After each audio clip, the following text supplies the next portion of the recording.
Good morning Madhya Pradesh, मैं हूं आपके साथ राहुल सौमित्र। सबसे पहले देखेंगे हेडलाइंस। आज दिल्ली दौरे पर रहेंगे CM doctor Mohan Yadav. Party नेताओं से कर सकते हैं मुलाकात। सत्ता और संगठन को लेकर चर्चा की संभावना। ग्वालियर में मैरिज गार्डन में लगी भीषण आग। लाखों रुपए का सामान जलकर खाक। फायर ब्रिगेड की 7 गाड़ियों ने आग पर पाया काबू।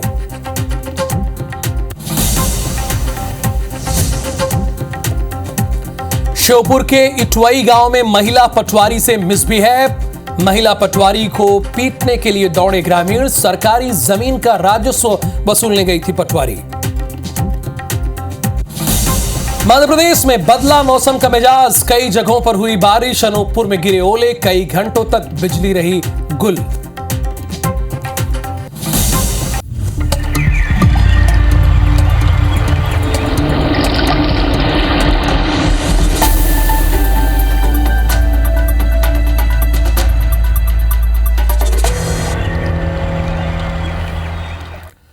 गुड मॉर्निंग मध्य प्रदेश की पहली जो खबर है वो ग्वालियर से है। मैरिज गार्डन में अचानक आग लग गई है। आग लगने से लाखों का सामान जलकर खाक हो गया है। कड़ी मशक्कत के बाद आग पर काबू पा लिया गया है। ग्वालियर के झांसी रोड थाना क्षेत्र की यह घटना बताई जा रही है। मैरिज गार्डन में अचानक आग लग गई है और आग से सामान खाक हो गया है। चूंकि अभी शादियों का सीजन नहीं चल रहा है, इसलिए गनीमत ये रही कि वहां पर उस वक्त कोई मौजूद नहीं था, भीड़ भाड़ नहीं थी। आग लगने से लाखों का सामान मैरिज गार्डन का खाक हुआ है, जल गया है। कड़ी मशक्कत के बाद आग पर काबू पाया गया है। ये ग्वालियर से खबर है। और एक वजह जो सामने आई है शॉर्ट सर्किट, यानी शॉर्ट सर्किट की वजह से ये आग लगी है, ऐसी जानकारी मिली है। हमारे संवाददाता नासिर गौरी ने ये बताया कि शॉर्ट सर्किट एक वजह रही है जिसकी वजह से ये आग लगी है। गाड़ी जल्दी। इंदौर से मैं खबर बताना चाहूंगा। ई बाइक बनाने वाली कंपनी पर ठगी का आरोप है। एजेंसी देने के नाम पर करीब 2 करोड़ रुपए की ठगी का आरोप है। शेल कंपनियां खोलकर एजेंसी देने का मामला है। क्राइम ब्रांच ने कारोबारी की शिकायत पर केस दर्ज कर लिया है। ई बाइक बनाने वाली कंपनी पर ठगी का आरोप है। जो ई बाइक बनाती है उस पर ठगी का आरोप है। एजेंसी देने के नाम पर करीब 2 करोड़ रुपए का ठगी का मामला है। और ये कैसे, इन्होंने प्लानिंग कैसे की? शेल कंपनियां खोलकर एजेंसी देने का इसमें इन्होंने झांसा दिया और 2 करोड़ रुपए ठगे हैं। अब ठगी का एक मामला इस तरह का भी आ रहा है अंशुल, जहां पर एजेंसी देने के नाम पर लोग ठग रहे हैं। ये कौन सी कंपनी थी, क्या झांसा दिया, किस कंपनी का नाम लिया, ये भी बताना जरूरी। लोगों के सामने तो आए कौन फर्जीवाड़ा कर रहा है। बिल्कुल राहुल, आपको बता दूं कि पुणे की एक कंपनी है जो कि ई बाइक्स बनाती है और इसी कंपनी के नाम पर ये पूरा धोखाधड़ी का मामला जो है यह सामने आया है। सबसे पहले इंदौर के एक ऑटोमोबाइल व्यापारी से इस पूरे मामले में संपर्क किया गया और उन्हें इंदौर में एजेंसी देने की बात जो है वो कही गई। जब व्यापारी ने एजेंसी लेने के नाम पर वहां पर पैसे जमा कराए तो उसके बाद उनसे संपर्क जो है वो खत्म हो गया और उसके बाद उन्होंने क्राइम ब्रांच में इस मामले की शिकायत दर्ज कराई। क्राइम ब्रांच ने जब मामले की जाँच शुरू की तो सामने आया कि इस तरह की कई शेल कंपनियां जो है वह तैयार की गई थी और वे जो है एजेंसी देने के नाम पर लोगों के साथ लगातार धोखाधड़ी कर रही थी। जब एक शिकायत दर्ज हुई तो उसके बाद कई अन्य शिकायतें भी क्राइम ब्रांच के पास पहुंची, जिसके बाद क्राइम ब्रांच ने इस पूरे मामले में केस रजिस्टर्ड किया है और अब क्राइम ब्रांच इस पूरे मामले में जांच कर रही है।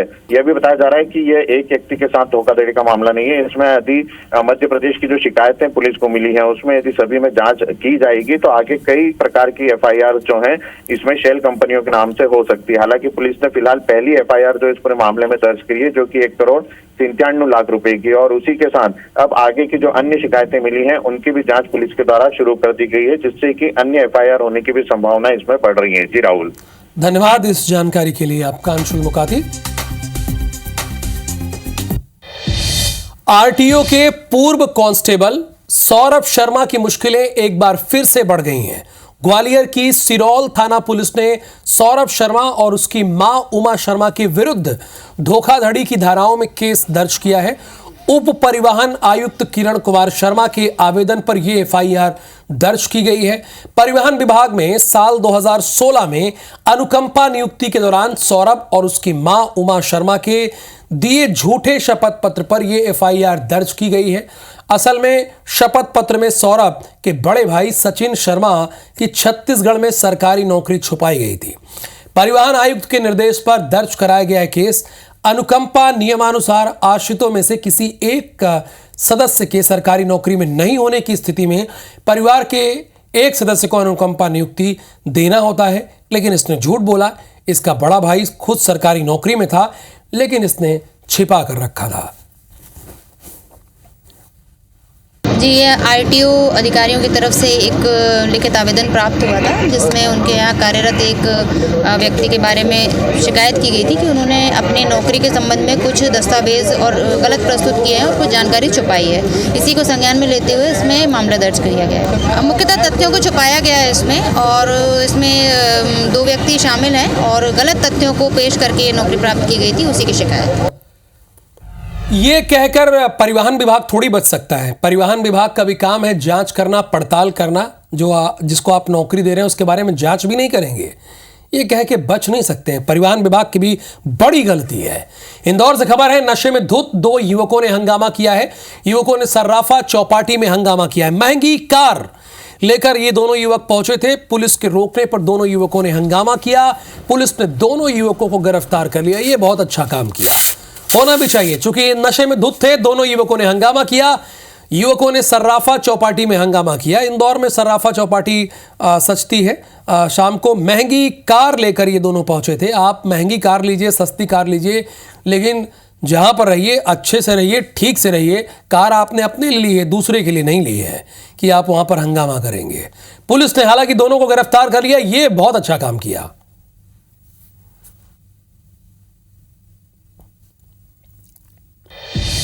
भावना सिंह हत्याकांड में एक बड़ा अपडेट है। दादी ने शव लेने से इंकार कर दिया है। परिवार को 10 साल पहले छोड़कर चली गई थी। हमें नहीं पता वो कहां रहती थी। भावना की दादी ने कहा है वो अचानक घर छोड़कर चली गई थी। भावना की दादी ने इस बात को कहा है, उससे नाता तोड़ लिया था। इंदौर में हाउस पार्टी के दौरान भावना की हत्या हुई थी और अब डेड बॉडी लेने के लिए भावना की दादी ने इंकार कर दिया है। भावना की दादी का यह कहना है कि परिवार को 10 साल पहले वो छोड़कर चली गई थी और हमें ये पता ही नहीं था कि वो कहाँ रहती थी, किस हाल में रहती थी। वो अचानक घर छोड़कर चली गई थी, उससे नाता तोड़ लिया गया था।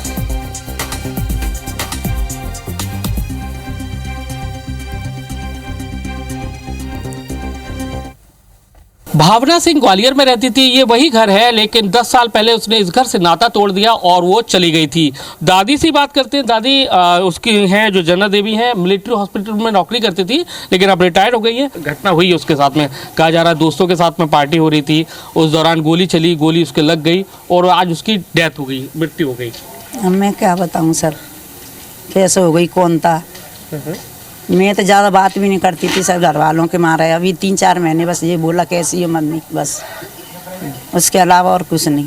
आपकी बात होती थी तो पूछती थी कि किसके साथ रहती हो, कहाँ रहती हो, क्या बताती थी? कई बार मैंने पूछा, उसने कुछ नहीं बताया। क्या पूछा आपने? मैंने बेटा कहाँ रहती है, कैसे हैं वो घर वाले, कभी नहीं बताया।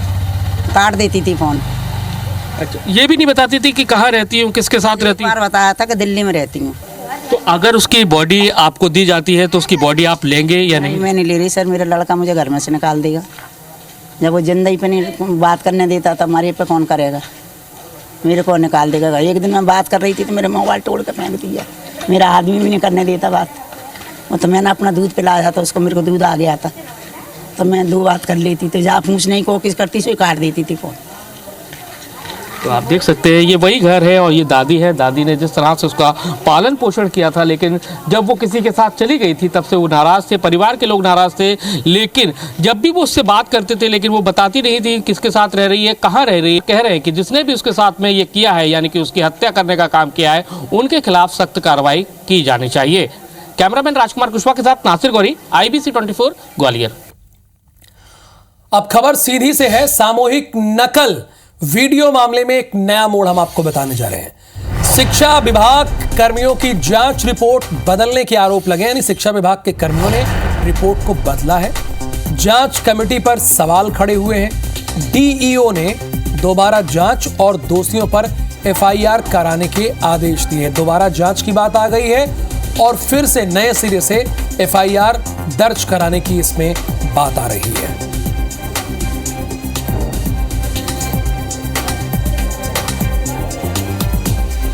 अब आपको श्योपुर लेकर चलेंगे। श्योपुर में ग्रामीणों ने एक महिला पटवारी के साथ अभद्रता की है, उसको मारने के लिए दौड़ाया है। पटवारी सरकारी जमीन के राजस्व वसूलने के लिए गई थी, वो अपनी ड्यूटी कर रही थी, अपना काम कर रही थी। इटवई गांव का यह मामला है। अतिक्रमण को लेकर समझाइश के दौरान गाली गलौज हुई। विजयपुर पुलिस ने 2 आरोपियों पर केस दर्ज किया। 7 अलग अलग मामले में केस लिखा गया है। सरकारी नौकरी में बाधा डालने का भी आरोप है। ड्यूटी वो कर रही थी महिला पटवारी, लेकिन ग्रामीणों ने उसको दौड़ा लिया। अब इन सब के खिलाफ एफआईआर दर्ज हो गई है और बहुत जल्द पुलिस इन्हें पकड़ भी लेगी।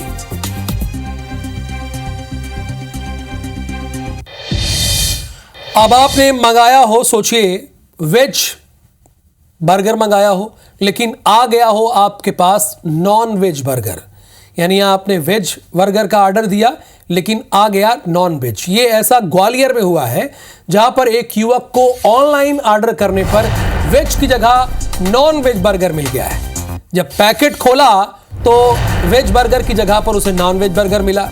युवक ने डिलीवरी कंपनी में इस बात की कंप्लेन की है। शिकायत करने पर 175 रुपए वापस दिए जितने का था, और कहा कि हम आपको 500 रुपए बोनस भी देते हैं। लेकिन युवक यही नहीं माना। इसके बावजूद युवक ने उपभोक्ता फोरम में शिकायत कर दी। देख लीजिए उपभोक्ता फोरम में कितनी ताकत होती है। उपभोक्ता फोरम ने डिलीवरी कंपनी और बर्गर को आदेश दिया। शिकायतकर्ता को 45 दिन के अंदर 6-6 हजार रुपए के आदेश दिए, यानी 175 रुपए का बर्गर 500 रुपए उन्होंने दिए भी उस कंपनी ने, लेकिन अब उनको 45 दिन के अंदर 12,000 रुपए और देने होंगे, 6-6 हजार रुपए और देने होंगे, क्योंकि उन्होंने एक बड़ी गलती की है। तो जब भी ऐसी कोई कंप्लेन हो तो आप जरूर उपभोक्ता फोरम में जाइए। कम से कम इन्हें सबक सिखाना बहुत जरूरी है। बरसों से सरकारी जमीन पर कब्जा करके बैठे लोगों को उसका मालिकाना हक देने के लिए शुरू की गई योजना अब सरकार के लिए सरदर्द बन चुकी है। अब कैसे, समझिएगा। लोग अब योजना के तहत ग्रीन भूमि के साथ निजी जमीनों पर हक मांग रहे हैं। कई क्षेत्रों में नजूल की जमीन पर लोगों को भू अधिकार प्रमाण पत्र मिला है, लेकिन इसका कोई नक्शा नहीं है। जबकि पूर्व में आबादी का सर्वे पूरा होने पर उन्हें भूमि स्वामी अधिकार दे दिया गया था। यही वजह है कि आबादी के सर्वे के बाद नजूल की जमीन का रिकॉर्ड ऑफलाइन तैयार किया गया है, जिसमें जमीन की जांच के साथ खसरा भी बनाया गया।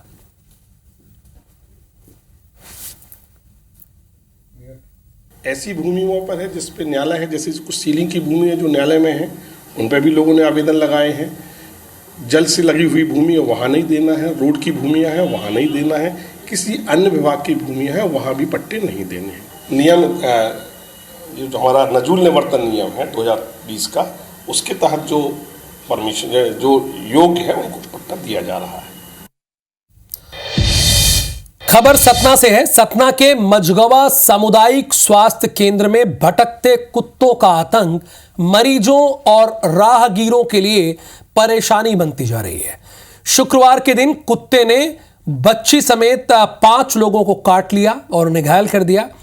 सीएचसी मझगवा के ब्लॉक मेडिकल ऑफिसर के मुताबिक अस्पताल परिसर में कुत्तों के कारण मरीजों को खतरा बना रहता है। अस्पताल के पीछे की नई बस्ती के लोग अपने पालतू कुत्ते को खुला छोड़ देते हैं, जिससे अस्पताल आने वाले मरीजों और उनके परिजनों पर कुत्तों के हमले की घटनाएं बढ़ रही हैं। मामले की गंभीरता को देखते हुए सीएचसी प्रशासन ने थाना मझगवा में आवेदन देकर इस समस्या से निजात दिलाने की मांग की। प्रभावित लोगों ने भी जिम्मेदार अधिकारियों से जल्द समाधान की अपील की है और अस्पताल में घायल मरीजों का इलाज किया जा रहा है।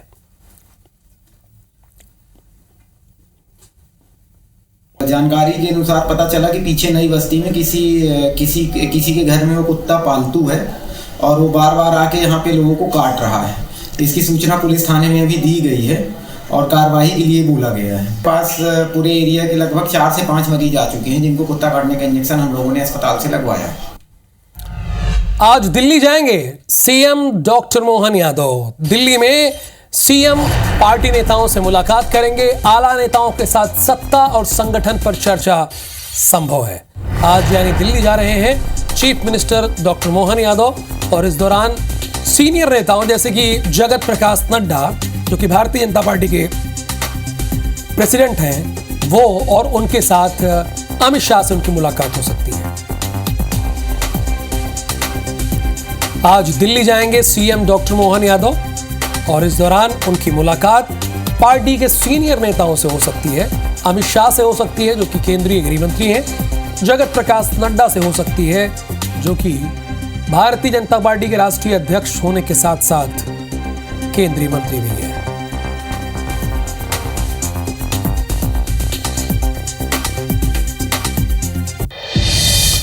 इंदौर में आज बिहारी समाज का बड़ा स्नेह सम्मेलन रखा गया है। सम्मेलन में शामिल होंगे सीएम डॉक्टर मोहन यादव, पूर्व केंद्रीय मंत्री रविशंकर प्रसाद भी इसमें शामिल होंगे। केंद्रीय बजट पर रविशंकर प्रसाद चर्चा करेंगे। एक देश एक चुनाव पर भी चर्चा होनी है। रविशंकर प्रसाद बिहार से ताल्लुकात भी रखते हैं और इंदौर में आज बिहारी समाज का बड़ा स्नेह सम्मेलन रखा गया है। आने वाले समय में बिहार में इलेक्शन है और इसी बात को ध्यान में रखते हुए भारतीय जनता पार्टी अपने तरीके से अपनी तैयारी कर रही है।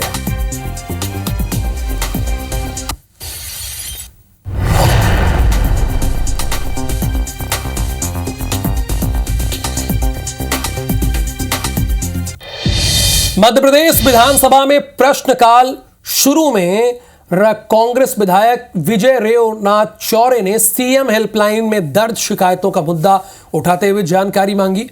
उन्होंने कहा कि सीएम हेल्पलाइन में कई विसंगतियां हैं जिसका निराकरण करने के लिए क्षेत्रीय जनप्रतिनिधियों के साथ एक कमेटी बनानी चाहिए।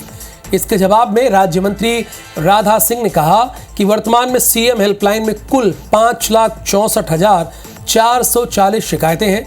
98% शिकायतें निराकृत हैं। इसके बाद विधायक विजय चौरे ने कहा कि अधिकारी अपने नंबर बढ़ाने के लिए शिकायतकर्ता पर शिकायत वापस लेने के लिए कई तरह के दबाव बनाते हैं। थाना में घंटों बिठाकर रखा जाता है, इसलिए सीएम हेल्पलाइन का नाम बदलकर दबाव लाइन कर देना चाहिए।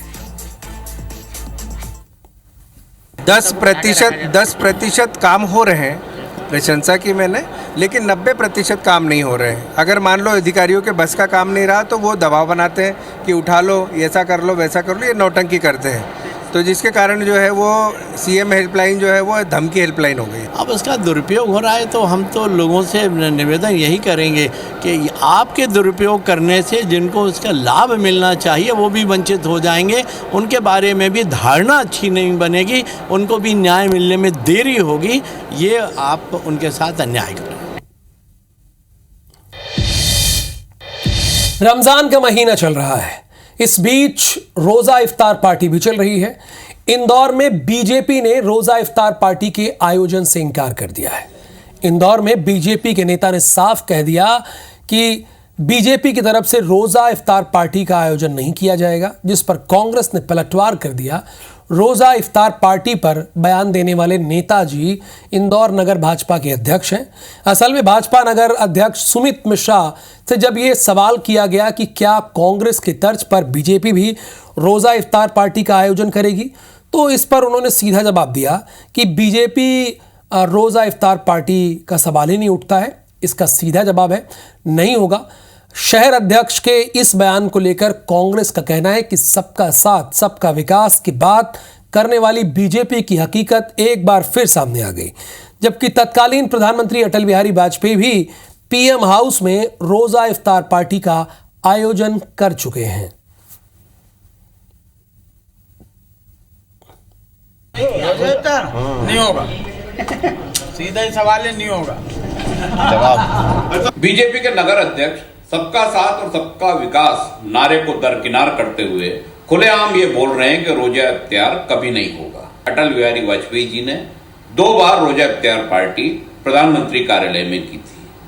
वो शायद ये भूल गए हैं कि इस देश के वर्तमान प्रधानमंत्री नरेंद्र मोदी जी अजमेर शरीफ पे पिछले 11 सालों से नियमित चादर चढ़ाने के लिए पहुंचाते हैं। ये तो राजनीतिक गलियारों की बात थी और अब बात करते हैं मध्य प्रदेश का मौसम कैसा है। मध्य प्रदेश में अचानक मौसम का मिजाज जो है वो बदल गया है और इससे किसानों की चिंता बढ़ गई है। कई जगहों पर तेज बारिश हुई है, ओले गिरे हैं, फसलों को नुकसान हुआ है। 2 से 3 दिन से मौसम ने करवट बदली है। दलहन की फसल जो कटाई के लिए तैयार थी उसको खास तौर से नुकसान होगा। सीजनल सब्जियों पर भी इसका बुरा असर पड़ेगा। मंत्री लखन पटेल ने कहा कि किसानों को हुए नुकसान का आकलन कर इसका मुआवजा दिलाया जाएगा। इस साल बहुत अच्छी फसलें थी, लेकिन अंतिम समय में जब फसल कटने वाली है तब ओलावृष्टि के कारण किसानों का नुकसान हुआ, जो बहुत ही दुखद है और दर्दनाक भी है। प्रशासन को निर्देश दे दिए गए हैं कि सर्वे कराकर आकलन करें और जो आकलन में नुकसानी आए उसके हिसाब से RBC 6.4 के तहत जो भी बनता है उस हिसाब से किसानों के साथ किसानों को दिया जाए।